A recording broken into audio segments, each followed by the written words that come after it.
Welcome back, everyone, to some more I'll Play Your Game games. We're going to do a quick recap of last week where we did the waiver wire draft. Probably our best waiver wire draft. We actually had some good value here. So me and Peter both provided some great QB value with Darnold and Lawrence, so hopefully you were able to grab them if you needed a quarterback. And then Dan's too, it didn't work out, but I mean, if you heard him talking, he wasn't super confident about it either way. He pretty much told you to stay away, so there was no reason to pick that. For Flex, Dan, great read with Burden. It's almost like he knew that O'Doomsday injury was coming, even though it wasn't listed. Got you 11 points there in the Flex. And then me and Peter, not horrible, but not great with Rodriguez and Strange, both giving you like 5-ish points. Not what you're looking for, but didn't burn you as well. Would have been a great play had that game script been different. Yeah. He had over 5 yards per carry. You mean like if Mariota hadn't had to come into the game and throw the ball directly to defenders? Yeah, exactly. He likes to do that. He did that in overtime, He did that right there. I'm backing Chris Rodriguez again this week, so, if he's still on your team, don't give up hope. Maybe stream him. Yeah, I mean, there's a good chance people dropped him after that game, picked him on the waiver wire, dropped his ass, and I agree with you. This would be the bounce back and a great buy low spot in a favorable matchup. Defense, we did not help you guys with the defense. The best one was the Bucks at 7, but none of these top 15 defenses. Titans got you 4. Shador. Yeah. Shador. Shador. The game of his life. Super high scoring like we predicted. I think we talked about that game in length and how we thought there'd be so many points in that game. Yeah. I think we all had it with each of them scoring at least 7, and they did. Yeah. Yeah. And then as we talked about, Commanders just completely imploded. And I mean, JJ didn't even look good. I watched the tape on that game. No. He was going to the first read. The first read was just open. Yep. So sorry about the defenses, but to wrap it up, the kickers did pretty damn good with the kickers. Dan won out with Gonzalez, got you 9. It was the only 9 points the Falcons could muster up. They were down to take field goals, even down 15, 20 points. They were like, let's get some points on the board, see what happens. They kept that game close for so long. Just to make people sweat a bit, only to just be like, yeah, we suck. Yeah. Just a quick reminder, we blow. Here you go.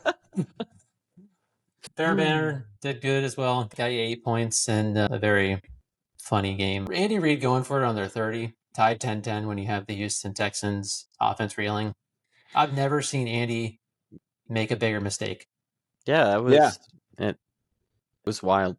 Not saying it would have changed the game. Again, the best unit, as you guys talked about, was the Texans defense. They probably would have won out and held the Chiefs, but you were kicking their ass in the third. There was no reason to go away from the game plan. Their defense was playing so great.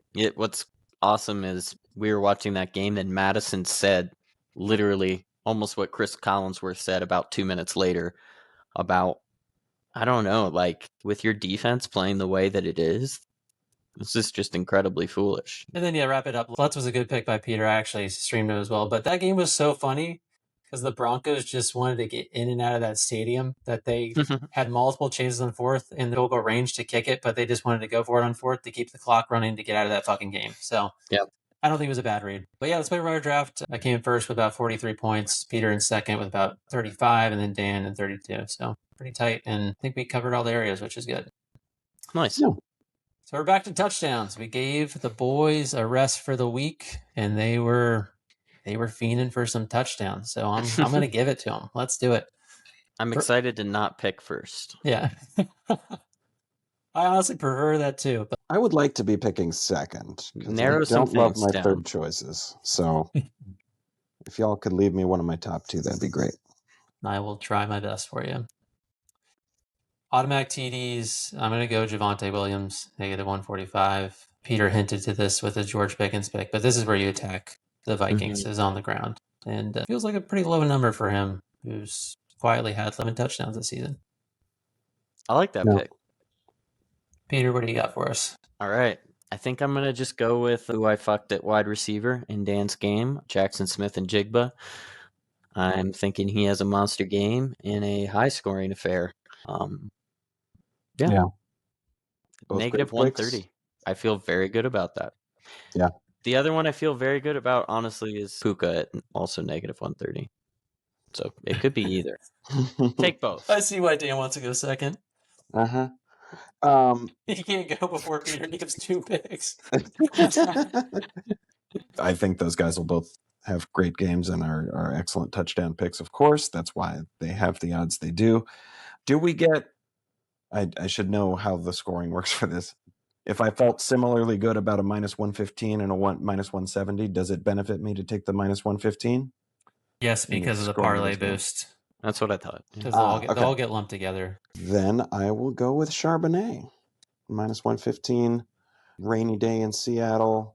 He's the low center of gravity. Move the sticks. He'll get a short yardage touchdown.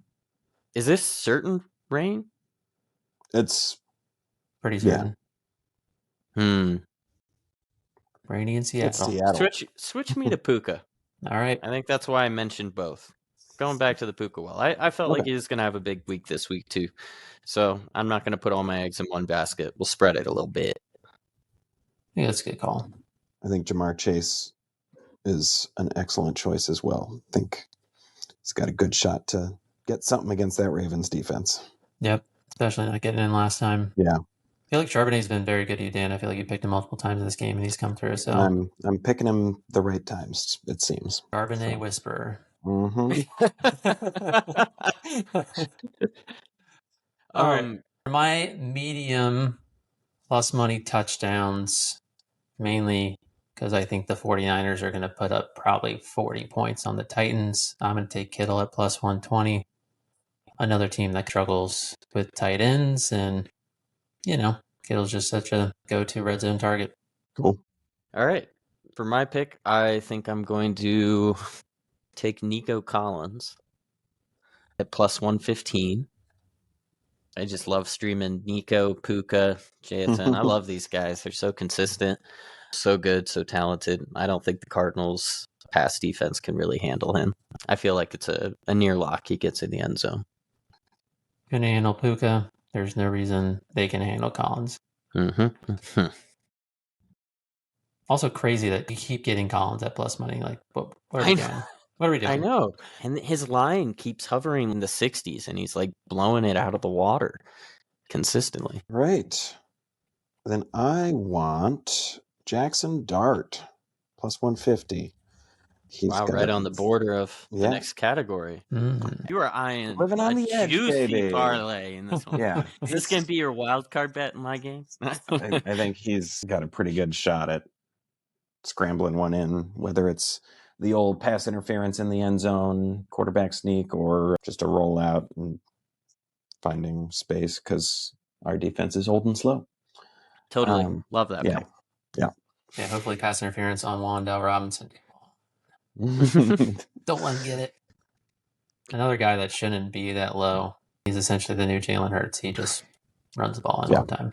All right. I think I was teetering between two of these picks. I'll mention it if you guys don't do it, but I've talked in length about that Commanders-Giants game, so I'll stay away from that, and I'll go with my wide receiver fuck, and likely at plus 245 is kind of crazy for the recent come on. It looks like Mark Andrews is disappearing into the ether. No. And he's got to be a little peeved, right? I mean, he likely got one touchdown in that game, but should have two, and possibly the game winner. He's got to be ready to go. That's a fair point. Yeah, to make a statement after that. Cool. I like that pick. For my pick, I'm going to stick with what I alluded to earlier. I think Chris Rodriguez gets in the end zone. He's at plus 155. I think that's incredible value for what is the lead back going against one of the worst rush defenses in a game that's probably going to be high scoring. And as Dan alluded to, should be at least 50% running plays. So I don't really understand this number. Feel very good about it. Does it make sense?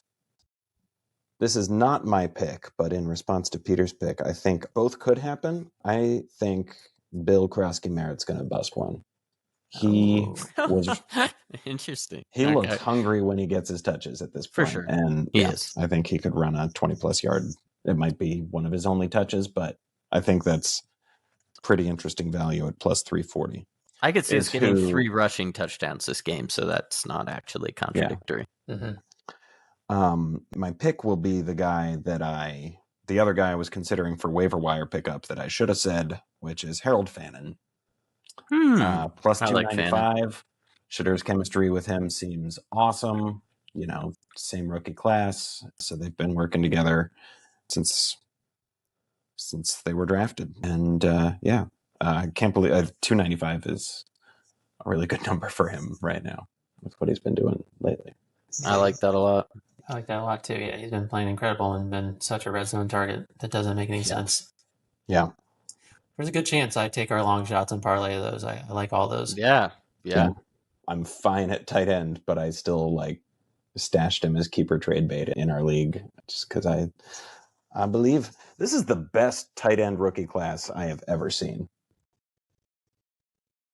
It's pretty obviously damn good. There's no Brock Bowers, but it's the most elite talent. But yeah, it's stacked. I mean, we got 2 in the top 10 picks, right? So yeah, that alone indicates. And they're good contributors. And then Harold Fannin has been really something. Mm-hmm. Yeah. Got friend of the pod, Ty Warren. I think Harold Fannin was the receiving. Sorry, Tom. Go ahead. I'm going to say something stupid, so go. I think, wasn't he the receiving or the receptions leader in the entire FBS last year? Where did he go? Bowling Green or something? It's something crazy. It's he was insanely productive and he's just kept it going. So I think that bears weight. This is where if we had a producer, they would look it up. So I'm just going to do that. Yes, he went to Bowling Green. Good job. Nice. Led the nation in receptions and receiving yards. Damn. Oh, Peter. We don't need a producer. My brain remembers the weirdest shit, honestly. I can't recall things to save my life. And then it's but remember this piece of data. Yeah. You'll be able to fit that back up when you're 82.